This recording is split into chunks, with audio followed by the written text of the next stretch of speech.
मैं अपने गुरु परम पिता परमेश्वर भगवान शिव को नमन कर उनके चरणों में प्रणाम करता हूँ। मेरे गुरु भगवान शिव अपना हाथ हमेशा मेरे और मेरे परिवार पर बनाए रखें। हर हर महादेव।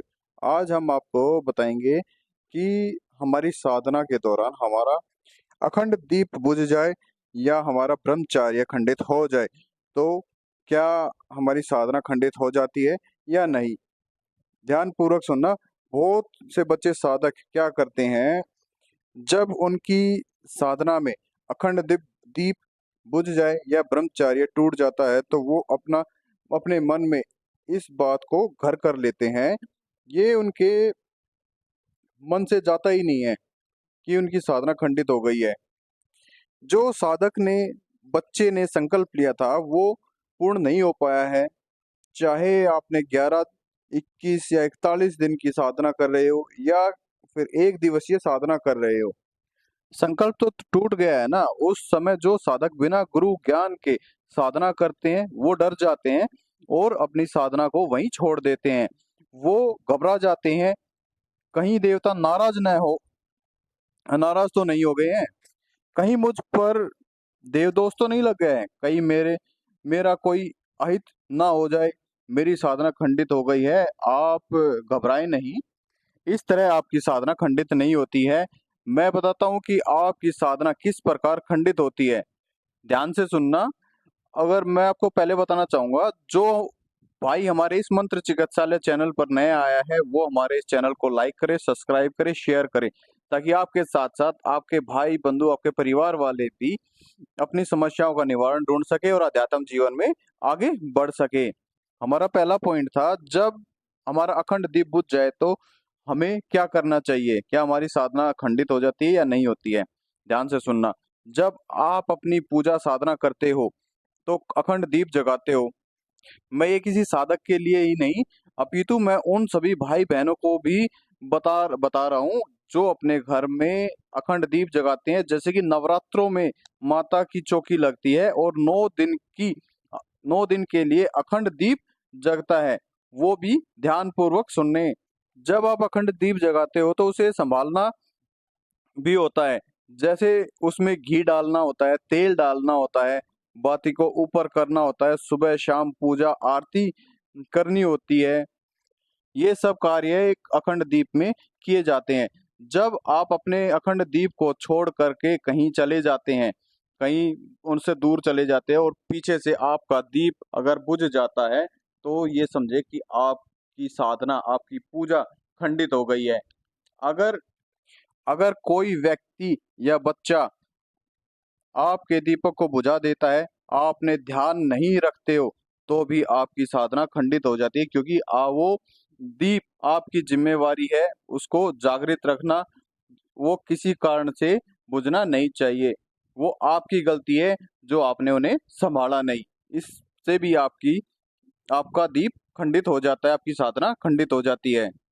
अगर आपके शरीर में आलस्य है, उसके कारण अगर आपका दीप खंडित हो जाता है तो भी, अगर यह दीप बुझ जाता है तो आपकी साधना खंडित हो जाती है, आपकी पूजा खंडित हो जाती है।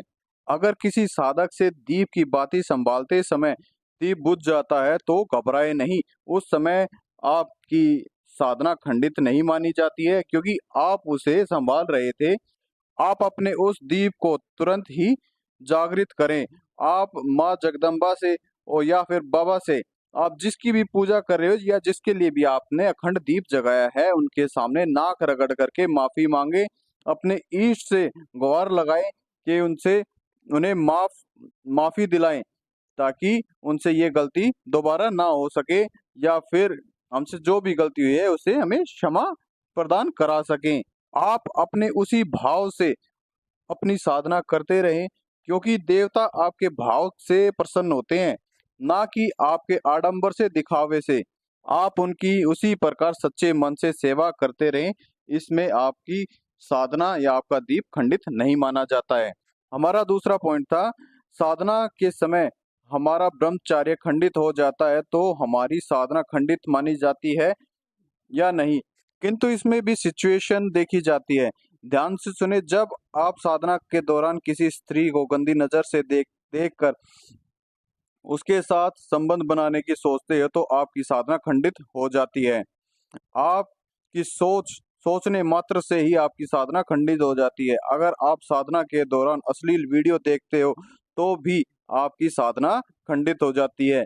जब आप ये वीडियो देखते हो तो आपके विचार भी वैसे ही मलिन हो जाते हैं।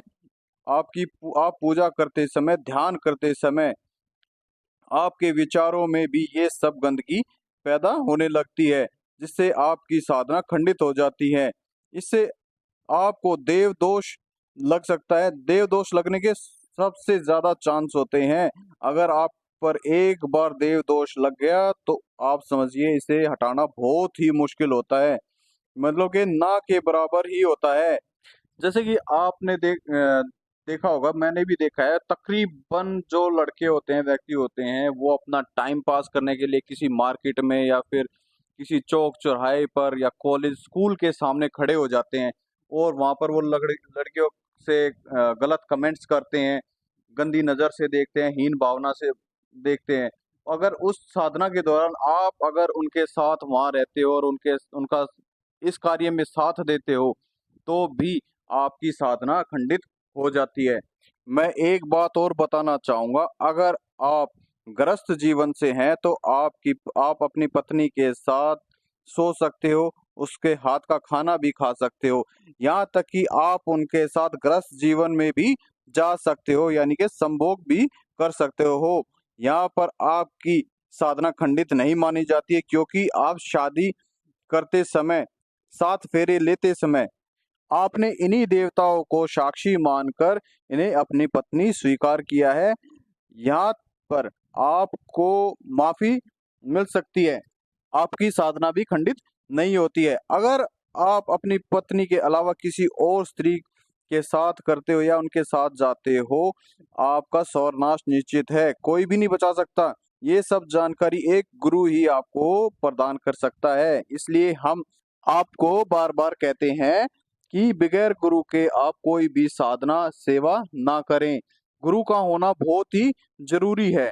अगर आपके पास गुरु नहीं है तो आप कोई साधना या सेवा नहीं करनी चाहिए। अगर आप ये करते हो तो आप पर किसी भी मलिन शक्ति का भी वास हो सकता है और आप पर साधना या खंडित होने से आप पर देव दोष भी लग सकता है, जिससे आपका ग्रस्त जीवन और भौतिक जीवन दोनों दुख में व्यतीत होने लगेंगे। इसलिए हम आपको बोलते हैं, गुरु के सानिध्य में ही हमेशा हमें सेवा साधना करनी चाहिए, क्योंकि गुरु ही हमें आगे बढ़ने का, अध्यात्म जीवन में आगे बढ़ने का रास्ता दिखाते हैं और हमारी आने वाली हर अड़चनों में हमारा साथ देते हैं और उन अड़चनों को दूर करते हैं। आपकी समझ में आ गया होगा कि हमारा अखंड दीप, हमारा ब्रह्मचार्य किस प्रकार खंडित होता है और हमें इसे किस प्रकार खंडित होने से बचाना है। अब हम चलते हैं। अगर कोई भाई बहन अपनी चेकिंग कराना चाहता है, वो अपनी फोटो, नाम, पता, एड्रेस हमारे टेलीग्राम चैनल पर अपलोड कर दे। हमने अपने टेलीग्राम चैनल का लिंक डिस्क्रिप्शन बॉक्स में डाल दिया है। अब हम चलते हैं। हर हर महादेव। मेरे बालाजी महाराज आप सभी का उद्धार करें। जय श्री राम।